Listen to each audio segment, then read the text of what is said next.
The moment Tyler's hand clamped around Marcus's jaw, the entire diner fell silent in a way that made your stomach drop, like the air itself was holding its breath. It wasn't just the aggression, it was the certainty behind it. Tyler wasn't testing him. Tyler had already decided Marcus was weak. And maybe you've seen that look before. Maybe someone once looked at you and decided you were small, forgettable, harmless. Maybe they didn't know your story. Maybe they didn't care. Marcus didn't resist. He didn't flinch. He didn't even blink. Tyler was big, loud, the kind of man who filled rooms with noise and ego. His arms were wrapped in tattoos that told stories of anger and survival, but his eyes told a simpler truth. He fed on fear. And he had chosen Marcus because Marcus looked ordinary. Just another guy in a navy t-shirt, standing at the counter in a quiet diner outside Colorado Springs, waiting for his coffee. Behind Marcus, Rachel's hand trembled as she rested it on his shoulder, her voice barely audible, her breath uneven. She knew Tyler's reputation. Everyone did. Tyler had made a career out of reminding people how small they were. Marcus stayed still. His life had taught him stillness. Not the stillness of weakness, but the stillness of someone who had learned that reacting too fast could cost lives. Years ago, Marcus had been 22 and full of restless energy.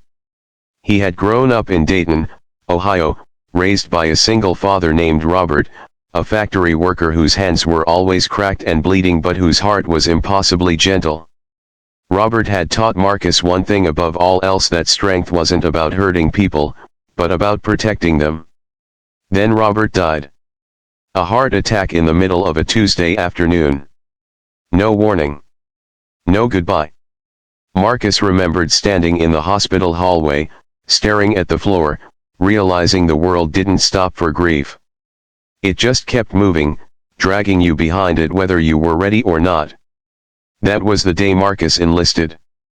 He didn't talk about what came after. Not Afghanistan. Not the desert heat that burned your lungs. Not the nights where silence was more terrifying than gunfire. Not the friends who laughed with him one day and were gone the next. He didn't talk about the moment he became Delta Force. Not because he wasn't proud.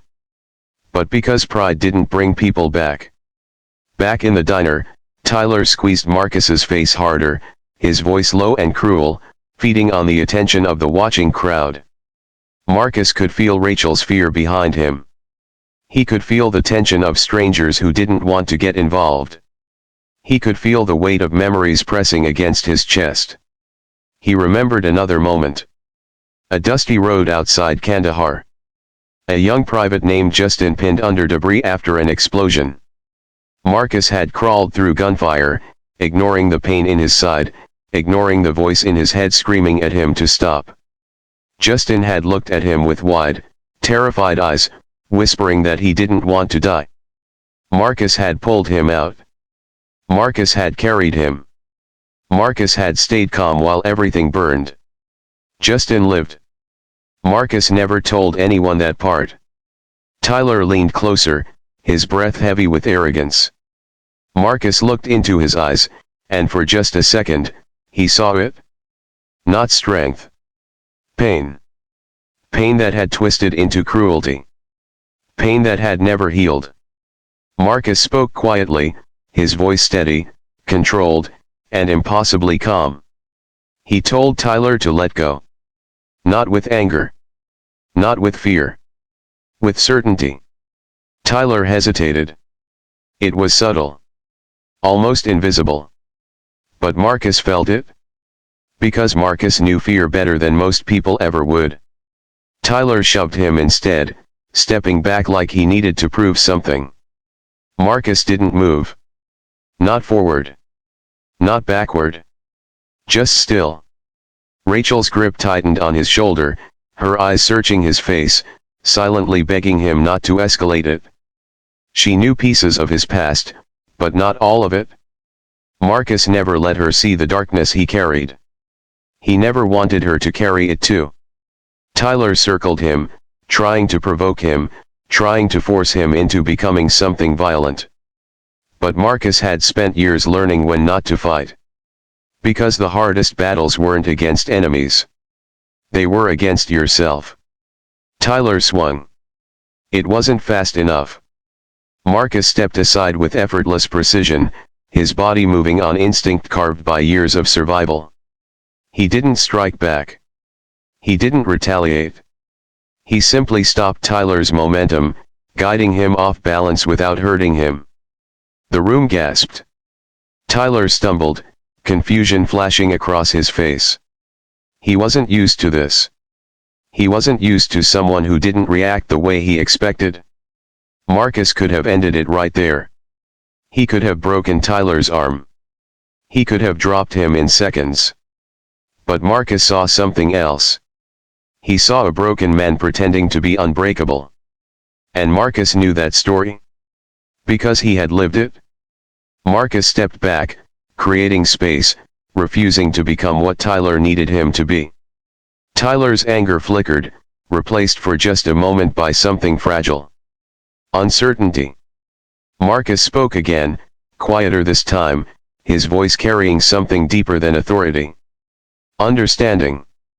He told Tyler that he didn't have to do this. He told him that pain didn't have to define him. And for the first time in that crowded diner, Tyler looked small. Not physically. Emotionally. Like a man who had spent his entire life building armor no one had ever taught him how to remove. Tyler's hands trembled. Marcus saw it. And he remembered standing in that hospital hallway, feeling just as lost. The silence stretched between them. Finally, Tyler stepped back. He didn't apologize. He didn't say anything. He just walked out. The door closed behind him, and the room slowly exhaled. Rachel wrapped her arms around Marcus, holding him like she knew how close the world had come to breaking something fragile inside him. Marcus stood there, steady and quiet, but inside, memories moved like ghosts. He didn't feel like a legend. He felt like a survivor. Weeks later, Marcus saw Tyler again. Not in the diner.